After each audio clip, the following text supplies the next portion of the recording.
नमस्कार दोस्तों, मैं दीपक शर्मा आप सभी का स्वागत करता हूं हमारे चैनल दीपक शर्मा कॉन्सेप्ट में। अगर अभी तक आप लोगों ने हमारे चैनल को सब्सक्राइब नहीं किया तो कर लीजिए, ये बिल्कुल फ्री है, इसका कोई पैसा नहीं कटता। इसके करने से मेरी जितने भी वीडियो आएंगे वो सब वीडियो आप सबसे पहले आसानी से देख पाओगे। और आज हम बात करने वाले हैं हरियाणा जीके की, जो 2018 में होने वाले HSSC व हरियाणा पुलिस के एग्जाम्स के लिए बहुत ही ज्यादा मोस्ट इंपोर्टेंट है और इसका पार्ट नंबर 2 है। और दोस्तों, हम हरियाणा जीके के टोटली सिलेबस को हमारे हरियाणा के 22 जिलों के अकॉर्डिंग कंप्लीट करेंगे। और आज का हमारा टॉपिक होगा हरियाणा प्रदेश का गुरुग्राम जिला। सबसे पहले बात है 1 नवंबर 1966 की। 1 नवंबर 1966 को जो हमारे हरियाणा प्रदेश के 7 जिले बनाए गए थे, उन 7 जिलों में एक जिला कौन सा था? गुरुग्राम। अब सबसे पहले तो आपको यह बताना चाहिए कि गुरुग्राम का जो नाम पड़ा है वो किसके नाम पर पड़ा है। सर्वप्रथम जो इसका नाम पड़ा था वो नाम क्या पड़ा था? गुड़गांव। अगर आप ये बोलते हो कि गुरुग्राम का सर्वप्रथम जो नाम पड़ा वो गुड़गांव पड़ा, ये बात बिल्कुल सही होगी। मगर गुड़गांव के नाम पड़ने के बाद जो इस क्षेत्र का जो नाम पड़ा था, ये नाम क्या पड़ा था? गुड़गांव मसानी। अभी हम इन दोनों के ऊपर बात करेंगे कि गुरुग्राम का नाम गुड़गांव व गुड़गांव मसानी इसका नाम कैसे पड़ा। तो सबसे पहले इसमें नाम आता है गुड़गांव का। तो जब गुरु द्रोणाचार्य पांडवों व कौरवों को शिक्षा देते थे, शिक्षा देने के बाद पांडवों व कौरवों ने गुरु द्रोणाचार्य को जो क्षेत्र दक्षिणा के रूप में दिया गया था, वो क्षेत्र कौन सा था? गुड़गांव। जो क्षेत्र पांडवों व कौरवों ने गुरु द्रोणाचार्य को दक्षिणा के रूप में दिया गया, वो वर्तमान में क्षेत्र कौन सा है? गुरुग्राम या फिर गुड़गांव वाला क्षेत्र। अब दूसरी बात यहां पर आती है कि गुड़गांव का नाम गुड़गांव मसानी क्यों पड़ा। अब आप सब जानते हैं कि महाभारत के युद्ध में जो गुरु द्रोणाचार्य थे वो किसकी तरफ से लड़ रहे थे?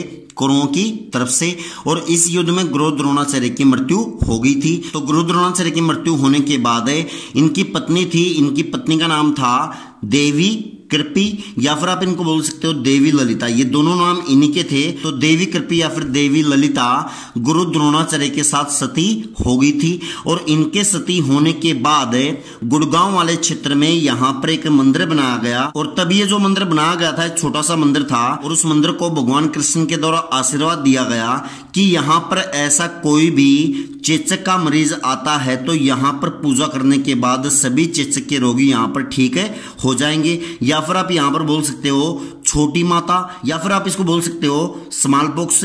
और वर्तमान समय में जो ये मंदिर है, इस मंदिर को जाना जाता है माता शीतला के मंदिर के नाम से। तो इस बात का भी आपको बताना चाहिए कि माता शीतला का मंदिर जो है कहां पर है? गुरुग्राम में। और माता शीतला के मंदिर का जो संबंध है किससे है?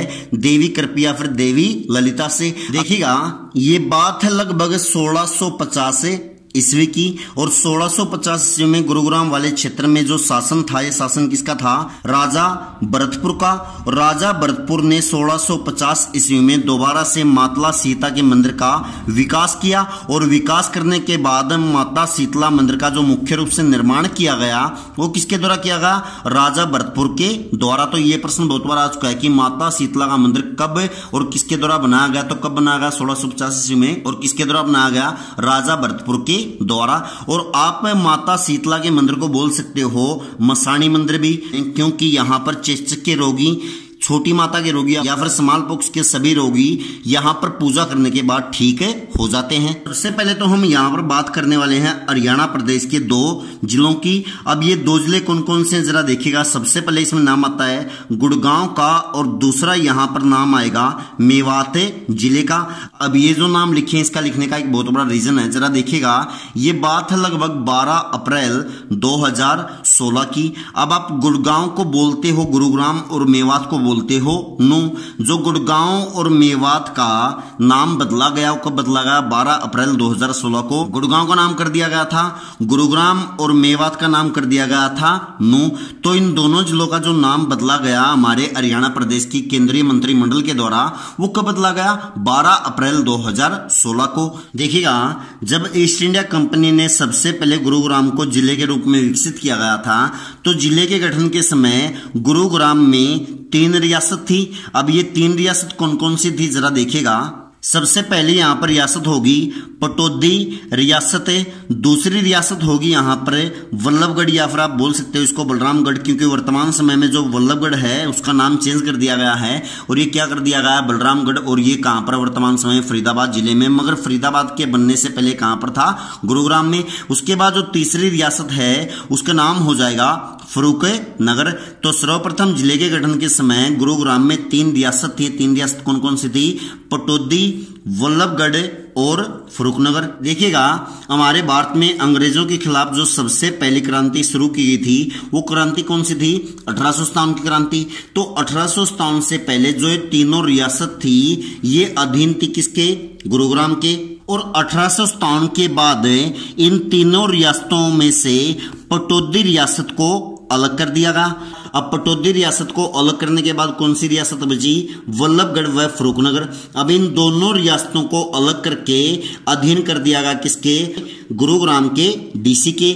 अब उस समय जो गुरुग्राम का डीसी था, इन डीसी का नाम हो जाएगा कैवेंडिश। ये प्रश्न अभी तक नहीं पूछा गया मगर इन फ्यूचर आपसे पूछा जा सकता है कि गुरुग्राम के जो डीसी थे उनका नाम क्या है, कैवेंडिश है। गुरुग्राम के स्थानीय लोगों ने कैवेंडिश को नाम दे रखा था गमंडी साहब। तो आपसे यहाँ पर यह भी पूछा जा सकता है कि गमंडी साहब के नाम से किस अंग्रेज को जाना जाता था, तो इन कौन होंगे, गुरुग्राम के डीसी, और उनका नाम क्या होगा, कैवेंडिश है। दोस्तों हमारे हरियाणा प्रदेश के गुरुग्राम जिले में 2 चीजें ऐसी हैं जिसके कारण हमारा गुरुग्राम पूरे इंडिया में फेमस है। अब ये 2 चीज कौन कौन सी जरा देखेगा। सबसे पहले इसमें नाम आता है INDU का, या फिर आप इसको बोल सकते हो इंदू, और दूसरा होगा यहाँ पर NBRC। अभी हम इन दोनों के ऊपर बात करने वाले हैं। देखिएगा जो INDU है इसका मतलब होगा इंडियन नेशनल डिफेंस यूनिवर्सिटी, या फिर आप इसको बोल सकते हो भारतीय राष्ट्रीय रक्षा विश्वविद्यालय। अब ये जो डिफेंस यूनिवर्सिटी है ये भारत की एकमात्र डिफेंस यूनिवर्सिटी है जो कहां पर है, गुरुग्राम में। अब गुरुग्राम में कहां पर, गुरुग्राम में एक गांव है जिसका नाम होगा बिनोला गांव। तो ये बात है लगभग 2010 की। 2010 में हमारे हरियाणा प्रदेश के गुरुग्राम जिले के बिनोला गांव में इंडियन नेशनल डिफेंस यूनिवर्सिटी या फिर भारतीय राष्ट्रीय रक्षा विश्वविद्यालय की स्थापना की गई। और ये जो रक्षा विश्वविद्यालय है ये पहले नेशनल हाईवे नंबर 8 पर था, मगर अब ये जो डिफेंस यूनिवर्सिटी है ये नेशनल हाईवे नंबर 8 पर न होकर बल्कि कहां पर है, नेशनल हाईवे नंबर 48 के ऊपर। ये 8 के ऊपर न होकर 48 के ऊपर कैसे, क्योंकि वर्तमान समय में नेशनल हाईवे नंबर 8 का नाम बदलकर क्या रख दिया गया है, नेशनल हाईवे नंबर 48। तो आपको इस बात का ध्यान रखना है कि जो इंडियन नेशनल डिफेंस यूनिवर्सिटी है वो दिल्ली जयपुर राजमार्ग पर है। इस बात का भी आपको ध्यान रखना है कि जो इंडियन नेशनल डिफेंस यूनिवर्सिटी कौन से नेशनल हाईवे पर है, NH 48, या फिर आपसे यहां पर पूछ सकता है राजमार्ग भी, तो राजमार्ग कौन सा होगा, दिल्ली से लेके जयपुर। और ये गांव कौन सा होगा, बिनोला गांव। और डिफेंस यूनिवर्सिटी का जो पहला सेशन स्टार्ट हुआ है ये कब हुआ है, 2018 में। तो इंडियन नेशनल डिफेंस यूनिवर्सिटी का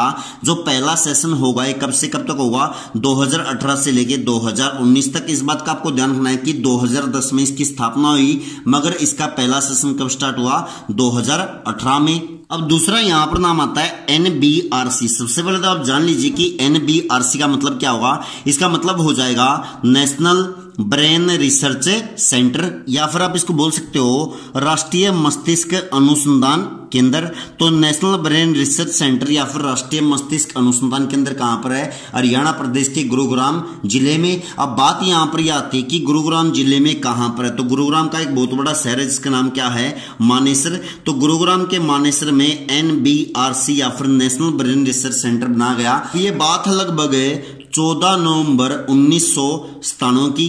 तो 14 नवंबर 1997 को सर्वप्रथम NBRC national brain research centre की स्थापना की गई गुरुग्राम के मानेसर में। और ये जो नेशनल ब्रेन रिसर्च सेंटर बनाया गया है ये कहां पर बनाया गया है, नेशनल हाईवे नंबर 48, जो पहले क्या था, नेशनल हाईवे नंबर 8 है। या फिर आप राजमार्ग बोलना चाहते हो, राजमार्ग कौन सा होगा, दिल्ली से लेके जयपुर तक का राजमार्ग। तो आपसे यहां पर कोई भी बात पूछी जा सकती है कि राष्ट्रीय मस्तिष्क अनुसंधान केंद्र कौन से नेशनल हाईवे पर है, तो नेशनल हाईवे कौन सा होगा, NH NH48। अगर आपसे राजमार्ग पूछे तो आपका आंसर क्या होगा, दिल्ली से लेके जयपुर। अब जरा दिमाग लगाइए कि हमारे हरियाणा प्रदेश के गुरुग्राम जिले में ही NBRC या फिर नेशनल ब्रेन रिसर्च सेंटर की स्थापना क्यों की गई, क्योंकि इसका एक बहुत बड़ा रीजन है। वो रीजन क्या है जरा देखिएगा, क्योंकि हमारे हरियाणा प्रदेश में जो सबसे ज्यादा साक्षरता या फिर लिटरेसी रेट है वो किस जिले की है, ये साक्षरता हो जाएगी गुरुग्राम जिले की। अब इसको हम दो पार्ट में डिवाइड कर सकते हैं। अब ये दो पार्ट में कैसे डिवाइड करेंगे जरा देखिएगा। अगर मैं यहां पर बात करूं ऑल ओवर हमारे हरियाणा प्रदेश के 22 जिलों में से जो सर्वाधिक साक्षरता है 22 जिलों में वो किसकी है, गुरुग्राम जिले की। अब ये गुरुग्राम जिले की साक्षरता कितनी होगी, गुरुग्राम जिले की साक्षरता लगभग 84.7%। ये तो होगी ऑल ओवर 22 जिलों में से सर्वाधिक है। अब दूसरा यहां पर आधार आएगा महिला कि हमारे हरियाणा प्रदेश में सर्वाधिक महिला साक्षरता किस जिले की है, ये भी किसकी होगी, गुरुग्राम जिले की। और गुरुग्राम जिले की महिला साक्षरता दर हो जाएगी लगभग 77.9%। बचा कौन सा, पुरुष या फिर आप बोल सकते हो मेल। इसके बारे में आपको ज्यादा नहीं बताने वाला, बस इतना बताऊंगा कि हमारे हरियाणा प्रदेश में सर्वाधिक पुरुष साक्षरता दर कहां की है, रेवाड़ी जिले की। दोस्तों आप सब जानते हो कि अंग्रेजों ने हमारे भारत के ऊपर 300 से 350 साल राज किया और अंग्रेजों को भारत से भगाने के लिए जो हमारे इंडिया में पहली मुहिम स्टार्ट की गई थी, ये मुहिम थी 1857 की क्रांति। अब ये जो 1857 की क्रांति थी लगभग पूरे भारत में क्रांति शुरू की गई। और अभी हम किसकी बात कर रहे हैं, गुरुग्राम की। तो गुरुग्राम में उस समय एक बहुत प्रसिद्ध शहर था जिसका नाम था फरूखनगर। तो गुरुग्राम में जो 1857 की क्रांति शुरू हुई ये कहां पर हुई, फरूखनगर में। अब बात यहां पर यह आती है कि कोई भी क्रांति अगर शुरू होती है तो उसका एक नेता होता है। तो गुरुग्राम या फिर फरूखनगर में जो 1857 की क्रांति शुरू की गई इसका नेता कौन था, तो इनका नेतृत्व किया गया था अहमद अली के द्वारा। तो आपसे यहां पर दो तरह से प्रश्न पूछा जा सकता है कि फरूखनगर से 1857 की क्रांति का नेतृत्व किसके द्वारा किया गया, अहमद अली के द्वारा। या फिर आपसे यहां पर यह भी पूछा जा सकता है कि गुरुग्राम या फिर गुरुग्राम के फरूखनगर में 1857 की क्रांति का नेता कौन था, तो नेता कौन होगा, अहमद अली। अब वर्तमान समय में जो हरियाणा प्रदेश की सबसे बड़ी झील है इस झील का नाम हो जाएगा दमदमा झील। और ये जो दमदमा झील है ये वर्तमान समय में कहां पर है, गुरुग्राम जिले में। ये प्रश्न बहुत बार आ चुका है कि हरियाणा प्रदेश की सबसे बड़ी झील कौन सी है, दमदमा झील। और ये दमदमा झील कहां पर है, गुरुग्राम जिले में। अब दमदमा झील के साथ आपको एक झील का नाम और याद करना है। अब ये झील हो जाएगी सूरजकुंड झील। तो सूरजकुंड झील जो है ये भी कहां पर है, हरियाणा प्रदेश के गुरुग्राम जिले में। और ये जो सूरजकुंड झील है इसका बहुत प्राचीनतम महत्व है। अब ये प्राचीनतम महत्व क्या है, इसका निर्माण करवाया गया था तोमर वंश के शासक के द्वारा। अब ये तोमर वंश का शासक कौन होगा, इस शासक का नाम होगा सूरजपाल। सूरजकुंड झील का निर्माण किसके द्वारा करवाया गया, तोमर वंश के शासकों के द्वारा। या फिर अगर शासक का नाम पूछे तो आपका आंसर क्या होगा, सूरजपाल। अगर वंश का पूछे तो आपका आंसर क्या होगा, तोमर वंश। अब ये बात लगभग 1971 की। 1971 में यहां पर भारत के एक बहुत प्रसिद्ध पक्षी वैज्ञानिक आए जिनका नाम था डॉक्टर सलीम अली। तो 1971 में हरियाणा में कौन से पक्षी वैज्ञानिक आए थे, डॉक्टर सलीम अली। डॉक्टर सलीम अली को जाना जाता है बर्डमैन ऑफ इंडिया के नाम से। ये बात भी आपसे पूछी जा सकती है कि बर्डमैन ऑफ इंडिया कौन है, तो कौन होंगे, डॉक्टर सलीम अली। और ये हमारे हरियाणा प्रदेश के गुरुग्राम जिले में कब आए थे, 1971 में। और 1971 में आने के बाद डॉक्टर सलीम अली ने गुरुग्राम के सुल्तानपुर में एक पक्षी विहार की स्थापना की। तो ये पक्षी विहार की स्थापना कहां पर की गई थी, गुरुग्राम में। और गुरुग्राम में कहां पर की, सुल्तानपुर में। और इसी वजह से इस पक्षी विहार का नाम क्या पड़ गया, सुल्तानपुर पक्षी विहार। अब जरा ये बताइएगा कि जो पक्षी विहार की स्थापना की गई किसके द्वारा की गई, डॉक्टर सलीम अली के द्वारा। अब इसके कारण भी इसका नाम क्या पड़ा, सलीम अली पक्षी विहार। तो आपको इन दोनों बातों का ध्यान रखना है कि सलीम अली पक्षी विहार या फिर सुल्तानपुर पक्षी विहार दोनों एक ही हैं। और ये हरियाणा प्रदेश के किस जिले में है, गुरुग्राम में। और गुरुग्राम में कहां पर होंगे, सुल्तानपुर में, जिसकी स्थापना कब की गई, 1971 में। किसके द्वारा, पक्षी वैज्ञानिक डॉक्टर सलीम अली के द्वारा। अब 1971 के लगभग 18 साल के बाद, अब ये 18 साल के बाद कब लगभग 1989 में 1989 में भारत सरकार ने सुल्तानपुर पक्षी विहार का विकास कर दिया और विकास करने के बाद सुल्तानपुर पक्षी विहार को विकसित किया गया सुल्तानपुर राष्ट्रीय उद्यान के रूप में। आप इसको बोल सकते हो सुल्तानपुर नेशनल पार्क या फिर सुल्तानपुर राष्ट्रीय उद्यान। कहां पर होगा? हरियाणा प्रदेश के गुरुग्राम जिले में, जिसकी स्थापना कब की गई? 1989 में। और सुल्तानपुर राष्ट्रीय उद्यान बनने से पहले क्या था? पक्षी विहार। अब ये जो सुल्तानपुर राष्ट्रीय उद्यान है वर्तमान समय में हमारे ऑल ओवर इंडिया में फेमस है। अब इसका ऑल ओवर इंडिया में फेमस होने का रीजन क्या है? ये रीजन हो जाएगा साइबेरियन सारस। अब बात यहां पर यह आती है कि साइबेरियन सारस की वजह से सुल्तानपुर राष्ट्रीय उद्यान पूरे इंडिया में फेमस क्यों है? अब ये जो सारस हैं, सारस कहां से आते हैं? साइबेरिया से। और साइबेरिया से आने के बाद पूरे इंडिया में केवल एकमात्र ऐसी जगह है जहां पर ये साइबेरियन सारस रुकते हैं। ये एकमात्र जगह होगी सुल्तानपुर राष्ट्रीय उद्यान, जो कहां पर है? गुरुग्राम में। तो आपको इस बात का भी ध्यान रखना कि साइबेरियन सारस का जो प्राकृतिक आवास है, ये प्राकृतिक आवास कौन सा हो जाएगा? गुरुग्राम का सुल्तानपुर राष्ट्रीय उद्यान।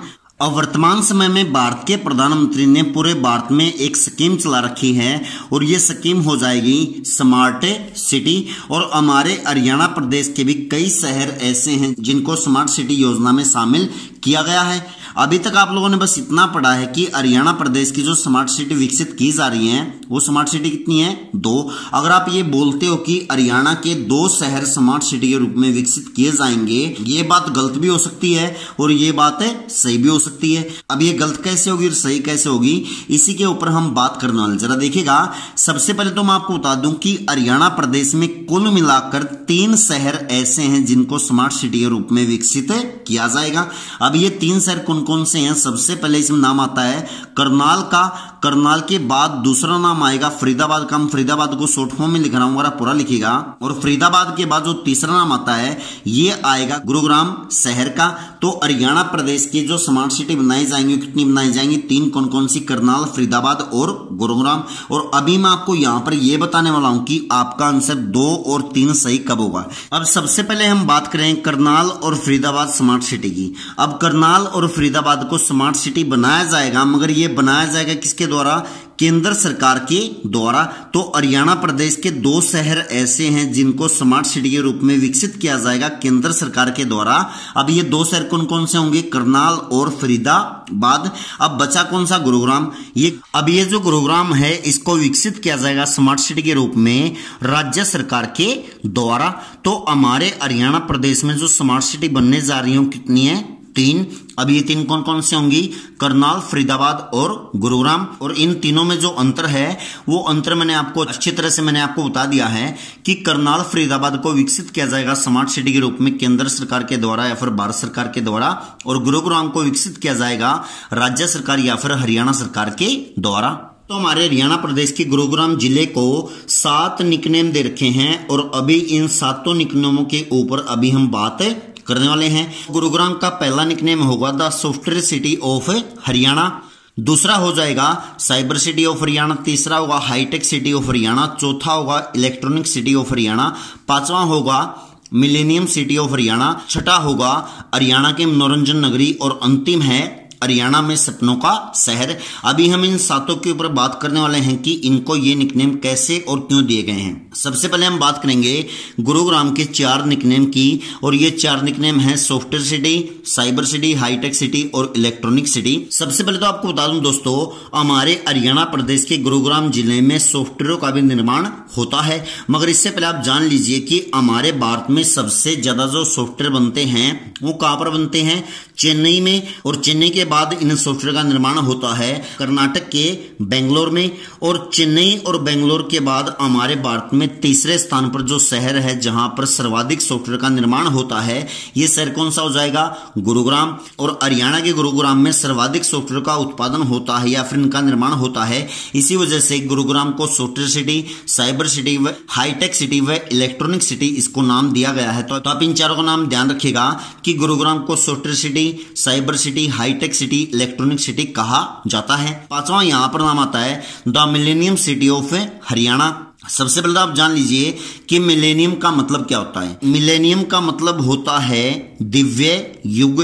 अब बात यहाँ पर आती है कि गुरुग्राम को दिव्य युग नाम क्यों दिया गया। देखिएगा, जो गुरुग्राम है इसका संबंध महाभारत के समय से भी रहा है, क्योंकि सबसे पहले मैंने आपको बताया था कि गुरुग्राम में गुरु द्रोणाचार्य ने कौरवों और पांडवों को शिक्षा दी थी, और इसी वजह से हरियाणा में गुरुग्राम को दिव्य युग की नगरी कहा जाता है। तो आपसे यहाँ पर हिंदी में भी दे सकता है कि हरियाणा की दिव्य युग की नगरी कौन सी है, गुरुग्राम, या फिर मिलेनियम सिटी कौन सी होगी, गुरुग्राम। उसके बाद यहां पर नाम आता है मनोरंजन नगरी। अब इसके बारे में तो मैंने आपको बताने की कोई जरूरत नहीं, आप सब जानते हैं कि हमारे हरियाणा में सबसे ज्यादा जो मनोरंजन हो सकता है वो कहां पर हो सकता है, गुरुग्राम में। इसी वजह से इसको नाम दे दिया गया है हरियाणा की मनोरंजन नगरी। अब अंतिम कौन सा बचा, सपनों का शहर। अब गुरुग्राम को सपनों का शहर क्यों बोलते हैं इसके बारे में भी आपको जानने की जरूरत है, मगर इसके बारे में आपको अभी नहीं, थोड़ी देर के बाद बताऊंगा। दोस्तों, सबसे पहले तो आप जान लीजिए कि जो हमारे भारत में नेशनल हाईवे नंबर 8 था, इसका नाम चेंज करके कर दिया गया है नेशनल हाईवे नंबर 48। और नेशनल हाईवे नंबर 8 या फिर नेशनल हाईवे नंबर 48 जो है, ये दिल्ली से चल के कहां तक जाता है, जयपुर तक। और दिल्ली से जयपुर के बीच में जो हमारे हरियाणा प्रदेश का शहर आता है, ये शहर कौन सा है, गुरुग्राम।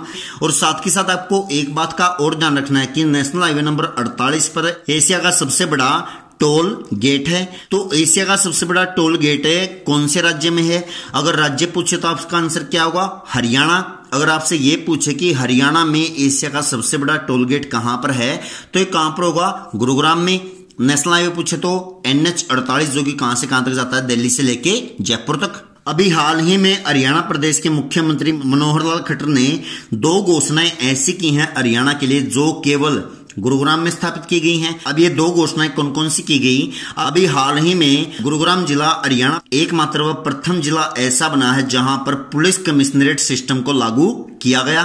तो पुलिस कमिश्नरेट सिस्टम को लागू करने वाला हरियाणा प्रदेश का प्रथम जिला कौन सा हो चुका है, गुरुग्राम जिला। तो इस बात का आपको ध्यान रखना है कि हरियाणा में सर्वप्रथम पुलिस कमिश्नरेट सिस्टम को कहां पर लागू किया गया, तो कहां पर लागू किया गया है, गुरुग्राम जिले में। और यहां पर दूसरी घोषणा की गई है कि हरियाणा लोक प्रशासन संस्थान का जो मुख्यालय बनाया जाएगा, ये कहां पर बनाया जाएगा, हरियाणा प्रदेश के गुरुग्राम जिले में। तो पुलिस कमिश्नरेट सिस्टम व हरियाणा लोक प्रशासन संस्थान का मुख्यालय कहां पर है, गुरुग्राम जिले में।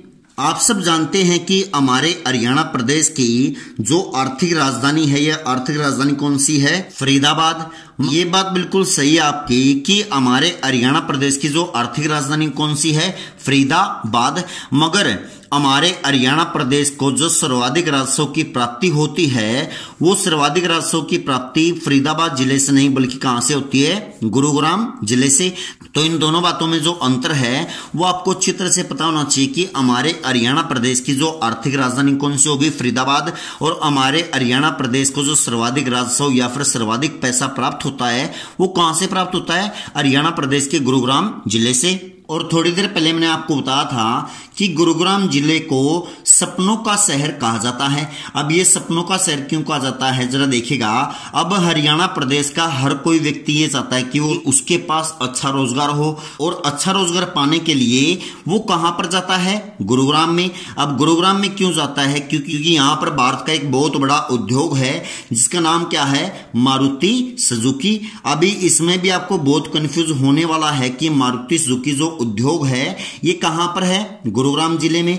अब इसके बारे में आपको डिटेल में बताने वाला हूं, मगर उससे पहले आप जान लीजिए कि हमारे हरियाणा प्रदेश का ऐसा जिला जहां की सर्वाधिक 10 की जनसंख्या वृद्धि दर हुई है, और ये जिला कौन सा हो जाएगा, गुरुग्राम जिला। अब ये 10 की जनसंख्या वृद्धि दर कितनी है, लगभग 73.96%। इसका मतलब क्या होगा, इसका मतलब होगा अभी मान के चले कि 2001 में गुरुग्राम में लगभग 100 व्यक्ति रहते थे, मगर जब 2011 में यहाँ की जनगणना की गई तो उस समय यहाँ की जनसंख्या कितनी मिली, 173.96%।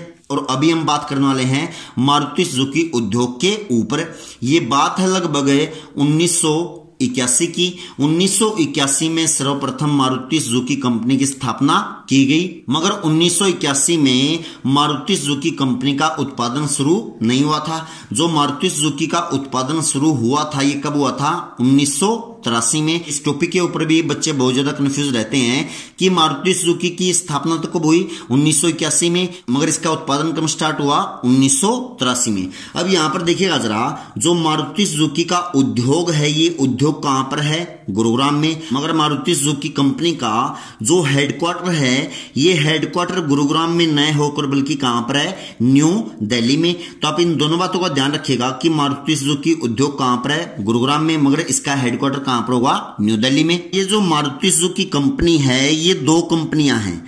अब ये दो कंपनियां कौन कौन सी हैं? जो मारुति है ये कंपनी कहां की है? ये कंपनी तो है भारत की, मतलब इंडिया की। मगर जो सुजुकी कंपनी है ये कहां की है? ये कंपनी हो जाएगी जापान की। और मारुति सुजुकी कंपनी में की भारत की जो हिस्सेदारी है ये हिस्सेदारी लगभग 51% है। और बची कौन सी? जापान या फिर सुजुकी कंपनी। जापान या फिर सुजुकी की हिस्सेदारी हो जाएगी लगभग 49%। तो मारुति सुजुकी कंपनी में इंडिया का हिस्सा कितना है? 51% है। और जापान का कितना है? 49%। मारुति सुजुकी के बाद गुरुग्राम में दूसरा बड़ा उद्योग है, ये उद्योग हो जाएगा होंडा मोटरसाइकिल उद्योग। तो होंडा मोटरसाइकिल कंपनी भी कहां पर है? हरियाणा प्रदेश के गुरुग्राम जिले में। ये बात है लगभग 1999 की। 1999 में होंडा मोटरसाइकिल कंपनी ने अपना जो कारखाना स्थापित किया, कहां पर किया? गुरुग्राम के मानेसर में। अभी जिस तरह मैंने आपको बताया था कि जो सुजुकी कंपनी कहां की है? जापान की, उसी तरह जो होंडा कंपनी है ये भी कहां की है? जापान की। तो आपसे यहां पर कंपनियों के नाम भी पूछे जा सकते हैं और यह भी पूछा जा सकता है कि इन कंपनियों की स्थापना कब हुई। तो मारुति सुजुकी की स्थापना हुई 1981 में, उत्पादन शुरू हुआ 1983 में। और ये कंपनी कहां की है? सुजुकी, जापान की। उसके बाद दूसरी कंपनी होगी होंडा, ये स्थापित की गई 1999 में। कहां पर? मानेसर में। और ये कंपनी कौन से देश की है? जापान की। अब इनके बाद जो उद्योग आता है इस उद्योग का नाम होगा डीएलएफ। ये कंपनी जो डीएलएफ कंपनी है भारत की कंपनी है, इसके बारे में तो आप सब जानते हैं। डीएलएफ का नाम तो आपने बहुत बार सुना है, मगर ये नहीं जानते कि डीएलएफ का मतलब क्या हुआ। देखिएगा, ये जो डीएलएफ कंपनी है भारत की सबसे बड़ी निजी नगर योजना कंपनी है। तो भारत की सबसे बड़ी निजी नगर योजना कंपनी कौन सी हो जाएगी? DLF company. और ये कंपनी जो है ये कहां पर है? हरियाणा प्रदेश के गुरुग्राम जिले में। और आपको यह भी बताना चाहिए कि डीएलएफ का मतलब क्या है। डीएलएफ का पूरा नाम होगा दिल्ली लैंड एंड फाइनेंस। तो भारत की सबसे बड़ी निजी नगर योजना कंपनी कौन सी है? Delhi land and finance. और इसका मुख्यालय कहां पर होगा? हरियाणा प्रदेश के गुरुग्राम जिले में। अभी हाल ही में देश की पहली ग्रीन रोड बनाई गई है। और ये जो पहली ग्रीन रोड बनाई गई है कहां पर बनाई गई है? गुरुग्राम में। अब बात यहां पर यह आती है कि भारत की पहली ग्रीन रोड कहां पर बनाई गई? तो ये बनाई गई गुरुग्राम के पटौदी शहर में। या फिर आपको यहां पर हिंदी में भी लिख के दे सकता है कि हमारे भारत की पहली हरित सड़क कहां पर बनाएगी। अगर आपसे राज्य पूछे तो राज्य कौन सा होगा? हरियाणा। और हरियाणा में जिला पूछे तो जिला कौन सा हो जाएगा? गुरुग्राम। और गुरुग्राम में जो शहर है ये शहर कौन सा होगा? पटौदी। दोस्तों, थोड़ी देर पहले मैंने आपको बताया था कि गुरुग्राम जिले को मनोरंजन नगरी के नाम से जाना जाता है। अब गुरुग्राम को मनोरंजन नगरी क्यों कहा जाता है? क्योंकि हमारे हरियाणा प्रदेश में सबसे ज्यादा जो पैसा है लोगों के पास है वो कहां पर है? गुरुग्राम में। और इसी वजह से व्यक्ति आय के मामले में हरियाणा प्रदेश का गुरुग्राम जिला पूरे भारत में तीसरे स्थान पर है। तो प्रति व्यक्ति आय के मामले में गुरुग्राम का स्थान कौन सा हो जाएगा? तीसरा। अगर तीसरा गुरुग्राम का है तो पहला और दूसरा किसका होगा? पूरे भारत में प्रति व्यक्ति आय के मामले में चंडीगढ़ प्रथम स्थान पर है। अब चंडीगढ़ कौन से स्थान पे हो गया? प्रथम स्थान पर। और दूसरे स्थान पर बन जाएगा मुंबई। तो प्रति व्यक्ति आय के मामले में प्रथम स्थान पर चंडीगढ़, दूसरे स्थान पर मुंबई और तीसरे स्थान पर कौन सा हो जाएगा? गुरुग्राम जिला। और अभी हम यहाँ पर दो चीजों के ऊपर बात करने वाले हैं। अब ये दो चीज कौन कौन सी जरा देखिएगा। सबसे पहले इसमें नाम आता है हरियाणा प्रदेश का पहला खाद्य बैंक।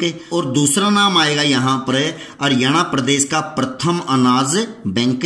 तो हरियाणा प्रदेश का जो प्रथम खाद्य बैंक बनाया गया है कहां पर बनाया गया है? गुरुग्राम जिले में। और बचा कौन सा? अनाज बैंक। तो हरियाणा प्रदेश का जो प्रथम अनाज बैंक बनाया गया है कहां पर बनाया गया है? पानीपत में। तो वैसे देखा जाए तो खाद्य और अनाज एक दूसरे से मिलते जुलते हैं, मगर खाद्य बैंक कहां पर होगा? गुरुग्राम में, और अनाज बैंक कहां पर होगा? पानीपत में। तो इसमें आपको बिल्कुल भी कंफ्यूज होने की जरूरत नहीं है। दोस्तों, हमारे हरियाणा प्रदेश में एक गांव है, इस गांव का नाम है बिनोला गांव। अब बिनोला गांव जो है वर्तमान समय में बहुत ही ज्यादा प्रसिद्ध है। अब इसके प्रसिद्ध होने के दो रीजन हैं। अब ये दो रीजन कौन कौन से? तो पहला रीजन तो मैंने आपको थोड़ी देर पहले बताया था कि हमारे भारत की एकमात्र रक्षा विश्वविद्यालय कहां पर है? गुरुग्राम में। और गुरुग्राम में कहां पर है? बिनोला गांव में। और दूसरा यहां पर रीजन होने वाला है कि बिनोला गांव जो है वो पूरे भारत का प्रथम ऐसा गांव बना है जहां पर प्रत्येक घर में सीएफएल लगाई गई है। तो भारत का प्रथम सीएफएल गांव जो हो कौन सा है? बिनोला गांव। यह प्रश्न भी कई बार आ चुका है कि भारत का प्रथम सीएफएल गांव कौन सा होगा? बिनोला गांव। और सबसे पहले तो आप जान लीजिए कि सीएफएल का मतलब क्या होता है। तो सीएफएल का मतलब होगा कॉम्पैक्ट फ्लोरोसेंट लैंप। वर्तमान समय में हमारे हरियाणा प्रदेश में वस्त्र व रत्न आभूषणों का बहुत ही ज्यादा विकास किया जा रहा है। हमारे हरियाणा प्रदेश में वस्त्र पार्क व रत्न आभूषण पार्कों का निर्माण किया गया है। और ये वस्त्र पार्क व रत्न आभूषण पार्क कहां पर बनाए गए हैं? गुरुग्राम जिले में। और दोनों का आपको अच्छी तरह से ध्यान रखना है कि हमारे हरियाणा प्रदेश में कहां पर वस्त्र पार्क व रत्न आभूषण पार्क विकसित किए गए हैं। तो कहां पर किए गए हैं? गुरुग्राम जिले में। अगर मैं यहां पर बात करूं गुरुग्राम जिले के पर्यटक स्थल की, तो गुरुग्राम जिले में जो पर्यटक स्थल हैं उनकी संख्या हो जाएगी 4। अब ये 4 पर्यटक स्थल कौन कौन से हैं? सबसे पहले इनमें नाम आता है सोहना कुंड का, और दूसरा पर्यटक स्थल होगा गोपालगिरी का दुर्ग, तीसरा हो जाएगा शीश महल, और चौथा होगा सामा। सबसे पहले हम बात करने वाले हैं सोना कुंड के ऊपर। जो ये सोना कुंड है यहाँ पर एक गर्म पानी का चश्मा है। ऐसा माना जाता है कि सोना कुंड के गर्म पानी के चश्मे में स्नान करने पर सभी के सभी चर्म रोग ठीक हो जाते हैं। अब बात यहां पर यह आती है कि सोना कुंड के गर्म पानी के चश्मे में ऐसी क्या चीज है जहां पर स्नान करने पर चर्म रोग ठीक हो जाते हैं? तो सोना कुंड में बहुत ही ज्यादा मात्रा में सल्फर पाया जाता है। तो सोना कुंड में सल्फर की ज्यादा मात्रा होने की वजह से ही यहां पर स्नान करने पर चमड़ी के रोग या फिर चर्म रोग ठीक हो जाते हैं। और ये जो सोना कुंड है ये बनाया गया था किसके द्वारा? राजा सोहन सिंह के द्वारा। ये प्रश्न भी बहुत बार आ चुका है कि सोना कुंड का निर्माण किसके द्वारा करवाया गया? तो ये किसके द्वारा करवाया गया था? राजा सोहन सिंह के द्वारा। और यहां पर आपको एक बात का और ध्यान रखना है। आप सब जानते हैं कि अभी तक हमारे भारत में 3 बार राष्ट्रीय आपातकाल लागू हो चुका है। और जो तीसरा आपातकाल लागू हुआ था कब हुआ था? 1975 में। और ये आपातकाल 1975 से लेके 1977 तक रहा था। और इसी समय के दौरान हमारे भारत के 2 बड़े नेताओं को नजरबंद किया गया था। और ये 2 बड़े नेता थे मोरारजी देसाई व देवीलाल। तो तीसरे राष्ट्रीय आपातकाल के दौरान मोरारजी देसाई व देवीलाल को कहां पर नजरबंद किया गया? अगर आपसे राज्य पूछे तो राज्य कौन सा होगा? हरियाणा। अगर हरियाणा में जिला पूछे तो आपका आंसर क्या होगा? गुरुग्राम। अगर प्रॉपर जगह पूछे तो आपका आंसर क्या होगा? सोहना। तो इस बात का आपको ध्यान रखना है कि तीसरे आपातकाल के दौरान मोरारजी देसाई व देवीलाल को सोहना में नजरबंद किया गया था। दूसरा पर्यटक स्थल यहां पर आता है गोपालगिरी का दुर्ग। इसमें आपको ज्यादा कुछ याद नहीं करना, बस इतना याद रखिएगा कि गुरुग्राम में गोपालगिरी के दुर्ग का निर्माण करवाया गया था बलबन के द्वारा। तीसरा यहां पर पर्यटक स्थल आता है शीश महल। ये जो शीश महल है इसको बनाया गया है गुरुग्राम के फरूखनगर में। और फरूखनगर में इसका निर्माण करवाया गया था फौजदार खान के द्वारा। इस बारे में भी आपसे पूछ सकता है कि फरूखनगर में शीश महल का निर्माण किसके द्वारा करवाया गया? तो किसके द्वारा करवाया गया? फौजदार खान के द्वारा। और जब आप गुरुग्राम में शीश महल को देखोगे तो ये बिल्कुल दिखेगा किसकी तरह? लाल किले की तरह। और लाल किले की तरह दिखने की वजह से ही इसको यहाँ के लोगों ने एक नया नाम दे दिया। और ये नया नाम दिया गया लाल किले की घटिया नकल। तो लाल किले की घटिया नकल कहां पर होगी? हरियाणा प्रदेश के गुरुग्राम जिले के फरूखनगर में। और इसका नाम क्या होगा? शीश महल। या फिर घटिया की जगह आप बोल सकते हो लाल किले की फूहड़ नकल। तो ये कौन होगा? शीश महल। उसके बाद अंतिम पर्यटक स्थल का यहां पर नाम आता है सामा। अब वर्तमान समय में जो हमारे हरियाणा प्रदेश के जितने पर्यटक स्थल हैं उन सभी के नाम किसके नाम पर है? पक्षियों के नाम पर। और इन पर्यटक स्थलों में एक कौन सा है? सामा पर्यटक स्थल। सामा एक पक्षी का नाम है। और ये सामा पर्यटक स्थल कहां पर होगा? होगा हरियाणा प्रदेश के गुरुग्राम जिले में। और इससे आगे हम बात करने वाले हैं गुरुग्राम जिले के धार्मिक स्थलों की। गुरुग्राम जिले में धार्मिक स्थल मेनली दो प्रकार के हैं। अब ये दो प्रकार कौन कौन से हैं? सबसे पहले यहाँ पर नाम आता है हिंदू धर्म का, और दूसरा यहाँ पर नाम आएगा मुस्लिम धर्म का। और हिंदू धर्म के बारे में तो मैं आपको पहले ही बता चुका हूं कि यहाँ पर बहुत ही प्रसिद्ध माता शीतला का मंदिर है। और दूसरा धर्म होगा मुस्लिम धर्म। अब मुस्लिम धर्म से संबंधित यहाँ पर दो मस्जिद हैं। अब ये दो मस्जिद कौन कौन सी हैं? सबसे पहले इसमें नाम आता है सराय अली वर्दी खान की मस्जिद। तो सराय अली वर्दी खान की जो मस्जिद है, इस पे बहुत बार प्रश्न पूछा गया है कि सराय अली वर्दी खान की मस्जिद कहां पर है? तो कहां पर होगी? गुरुग्राम जिले में। और दूसरी मस्जिद यहां पर हो जाएगी जामा मस्जिद। अब ये जो जामा मस्जिद है ये हमारे हरियाणा प्रदेश में दो जगह पर है। अब ये दो जगह पर कहां पर जरा देखिएगा। सबसे पहली जो जामा मस्जिद है कहां पर होगी? गुरुग्राम जिले में। और दूसरी जामा मस्जिद है ये है हरियाणा प्रदेश के रोहतक जिले में। मगर ये जो रोहतक वाली जामा मस्जिद है प्रॉपर रोहतक में न होकर कहां पर है? रोहतक के महम में। और ये जो गुरुग्राम वाली जामा मस्जिद है प्रॉपर गुरुग्राम में ही है। और साथ ही साथ आपको यहाँ पर एक मेले का भी नाम याद रखना है। ये भी एक बहुत बड़ा धार्मिक मेला है और इस मेले का नाम होगा भगत पूर्णमल का मेला। अभी हाल ही में HSSC के एग्जाम में पूछा गया था कि भगत पूर्णमल का मेला कहां पर लगता है? तो कहां पर लगेगा? हरियाणा प्रदेश के गुरुग्राम जिले में। दोस्तों अभी गुरुग्राम जिले के दो अंतिम पॉइंट बाकी हैं। अब ये दो अंतिम पॉइंट बाकी कौन कौन से हैं? सबसे पहले यहां पर नाम आता है एक मिट्टी का। और ये जो मिट्टी है भारत में बहुत कम मात्रा में पाई जाती है। ये एक ऐसी मिट्टी है जो बिल्कुल चीनी की तरह दिखाई देती है। इस बात का भी आपको ध्यान रखना है कि हमारे हरियाणा प्रदेश में कहां पर चीनी मिट्टी पाई जाती है? तो कहां पर पाई जाएगी? गुरुग्राम जिले में। और अंतिम यहां पर पॉइंट बाकी है हरियाणा प्रदेश के गुरुग्राम जिले की प्रसिद्ध हस्तियों का। अभी तक आप लोगों ने गुरुग्राम की हस्तियों में बस एक नाम पढ़ा है। ये नाम है नवाब मंसूर अली खां पटौदी। अभी मैं मंसूर अली खां पटौदी के बारे में बिल्कुल भी नहीं बताऊंगा क्योंकि ये बात जो है बहुत पुरानी हो चुकी है। और अभी मैं जो आपको दो प्रसिद्ध हस्तियों के बारे में बताने वाला हूं उसके बारे में हरियाणा प्रदेश के 99% लोग नहीं जानते। अब इन दो हस्तियों में जो सबसे पहला नाम आता है ये नाम होगा राजकुमार राव का। अब राजकुमार राव का नाम सुनने के बाद थोड़ा सा आपको झटका लगा होगा क्योंकि राजकुमार राव जो हैं भारतीय सिनेमा के बहुत प्रसिद्ध अभिनेता हैं। भारतीय सिनेमा के जगत के बहुत प्रसिद्ध अभिनेता राजकुमार राव का जन्म कहां पर हुआ? गुरुग्राम जिले में। यहां पर मैं आपको एक करंट अफेयर की बात और बताने वाला हूं। अभी हाल ही में राजकुमार राव की एक मूवी आई थी न्यूटन मूवी।